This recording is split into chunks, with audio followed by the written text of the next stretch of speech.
Hello guys, जय श्री कृष्णा। मैं रेखा अपने यूट्यूब चैनल भक्ति ज्ञान सागर में फिर से एक बार आपका हार्दिक स्वागत करती हूँ। और आज मैं आपके लिए लेकर आई हूँ प्रयागराज के स्नान की कथा और प्रयागराज में स्नान का क्या महत्व है। तो वीडियो शुरू करने से पहले यदि आप मेरे चैनल पर पहली बार आए हैं तो आप मेरे चैनल को सब्सक्राइब करके बेल आइकन का बटन ज़रूर दबाएं, इससे आगे आने वाले सभी व्रत त्योहार के नोटिफिकेशन की जानकारी आप तक आ सके। तो चलिए शुरू करते हैं। एक समय की बात है, एक शहर के अंदर जो है एक भरा पूरा परिवार रहता था और उसके बेटे पोते नाती बहुएं बहुत से जो है परिवार फला फूला हुआ था। उसमें उनकी सबसे छोटी बहू थी, वो बहुत ही धार्मिक प्रवृत्ति की थी। वह नित्य प्रतिदिन जो है माघ मास की स्नान करती, प्रातः उठकर पूजा पत्री करती, कथा कहानी कहती, नित्य नियम करती थी और नित्य नियम करके जो है वो प्रतिदिन नित्य नियम करके भोजन करती थी। एक बार वो अपनी सास से कहती है कि सासू जी आप मेरी कथा सुन लीजिए, और सासू उससे कहती है कि मुझे तो अभी तक पूजा पाठ करना है और बच्चों को बाहर घुमाने भी ले जाना है, तो तुम जो है अपनी कथा किसी और को सुना दो। और वह अपनी जेठानी के पास जाती है और जेठानी जी से कहती है कि आप मेरे नित्य नियम की माघ स्नान की कथा सुन लो। और जेठानी उनसे कहती है कि अभी तो मुझे चूल्हा चौका करना है, खाना बनाना है, मुझे देर हो जाएगी, तुम अपनी कथा किसी और को सुना दो।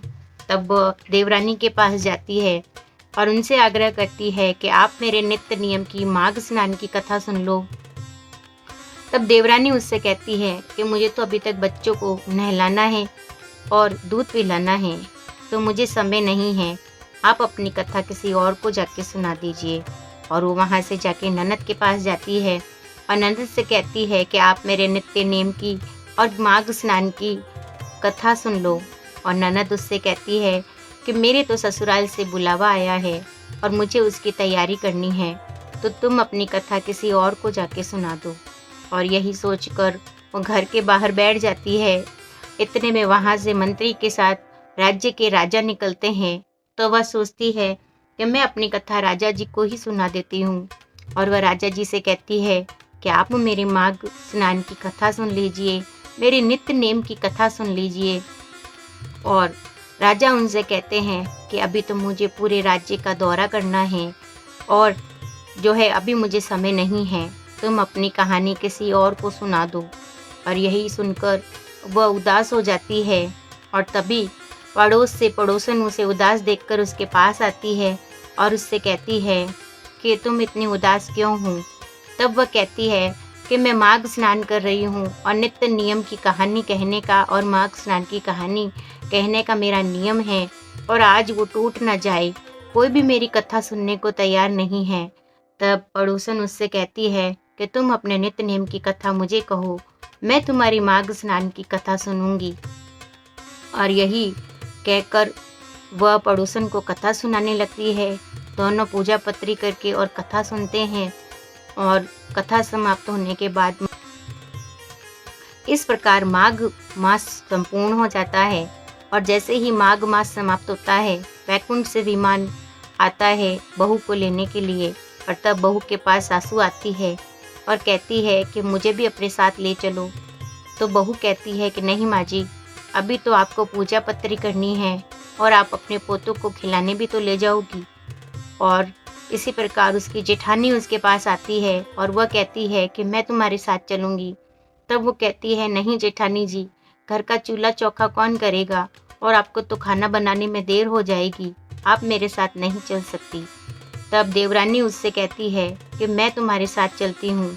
और वो देवरानी से कहती है कि अभी तो तुम्हारे बच्चे को स्नान करवानी होगी और तुम उसे दूध कब पिलाओगी, तो तुम भी मेरे साथ नहीं चल सकती। इसी प्रकार ननद उसके पास आती है, कहती है भाभी मैं आपके साथ चलती हूँ। और वह ननद से कहती है कि ननद जी, आपके तो ससुराल से बुलावा आया है और आप उसमें ससुराल जाने की तैयारियाँ कब करोगे, तो आप जाओ और अपने ससुराल जाने की तैयारी करो। इसी प्रकार राजा उनके पास आते हैं और वह कहते हैं कि मैं तुम्हारे साथ चलूँगा। तब वह राजा जी से कहती है कि अभी तो आपको पूरे राज्य का दौरा करना है और देख रेख करनी है, तो आपको मेरे साथ चलने का समय नहीं है, और वह उन्हें भी मना कर देती है।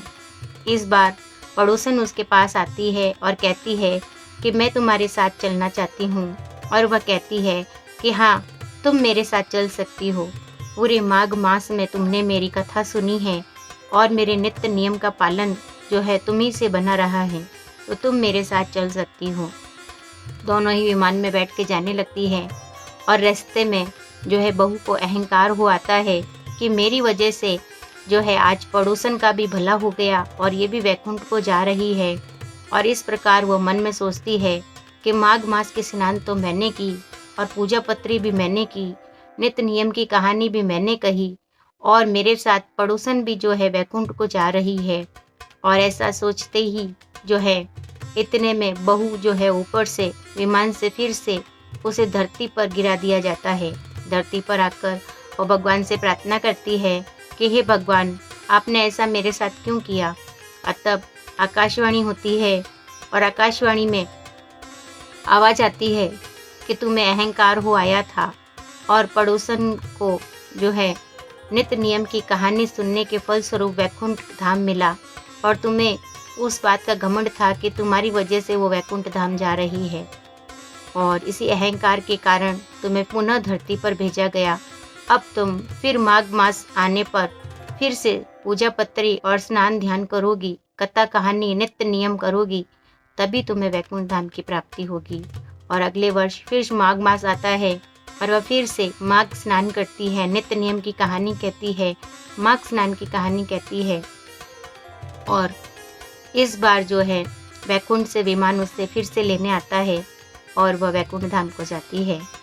तो नित्य नियम रखने से और माघ स्नान करने से जो है इतना फल हमें मिलता है, तो हमें बिना किसी अहंकार के जो है आपस में मिलजुल कर नित्य नियम की कहानी कहनी चाहिए, नित्य नियम का पालन करना चाहिए, और माघ स्नान करनी चाहिए। माघ स्नान यदि पवित्र तीर्थ स्थल पर या पवित्र नदियों के जल में किया जाए तो वह अति उत्तम माना जाता है। इसीलिए प्राय इस महीने में सभी जो है गंगा जी, प्रयागराज और अन्य पवित्र नदियों में, पुष्कर में या कहीं ना कहीं जो है स्नान करने के लिए तीर्थ यात्रा करते हैं। और हमें भी किसी न किसी पवित्र नदी में जो है अमावस्या के दिन, बसंत पंचमी के दिन जो है अवश्य ही एक बार, अगर पूरे मास में नहीं कर पाएँ तो एक बार जो है हमें कुंभ स्नान या फिर गंगा स्नान अवश्य ही करनी चाहिए। और अगर आप ऐसा ना कर पाएँ तो आप घर पर ही जो है गंगा जल पानी में डालकर और उससे भी आप स्नान कर सकते हैं।